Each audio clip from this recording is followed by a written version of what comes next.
ត្រីខ្មែរដែលពីកាដៃម្ខាងដែលសមត្ថកិច្ចថៃខាត់ខ្លួនថ្ងៃមុនត្រូវបានអាជ្ញាធរថៃដាក់ក្នុងបញ្ជីខ្មៅហាមឃាត់មិនឲ្យចូលទៅកាន់ប្រទេសថៃជារៀងរហូត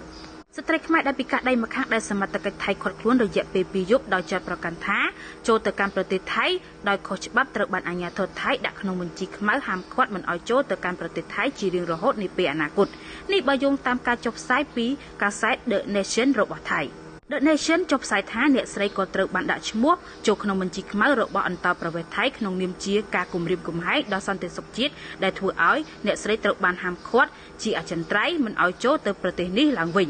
នៅថ្ងៃទី27មិថុនាអ្នកស្រីនិងមនុស្សជាច្រើនត្រូវបានសមត្ថកិច្ចថៃដឹកតាមឡានបញ្ជូនមកកម្ពុជាវិញហើយអ្នកស្រីថ្លែងថាអ្នកស្រីនឹងមិនត្រឡប់ទៅប្រទេសថៃវិញទេអំឡុងពេលភាគីថៃឃាត់ខ្លួនរដ្ឋបាលបន្ខេត្តបន្ទាយមានជ័យអាជ្ញាធរមូលដ្ឋាននិងអគ្គកុងស៊ិលកម្ពុជាប្រចាំខេត្តស្រះកែវបានខ្នះខ្នែងដើម្បីទទួលការដោះស្រាយជាមួយភាគីថៃរហូតពួកគេបានដោះលែងស្ត្រីទាំងពីរនាក់ដែលក្នុងនោះក៏មានអ្នកស្រីវណ្ណារីផងដែរឲ្យត្រឡប់មកកម្ពុជាវិញ។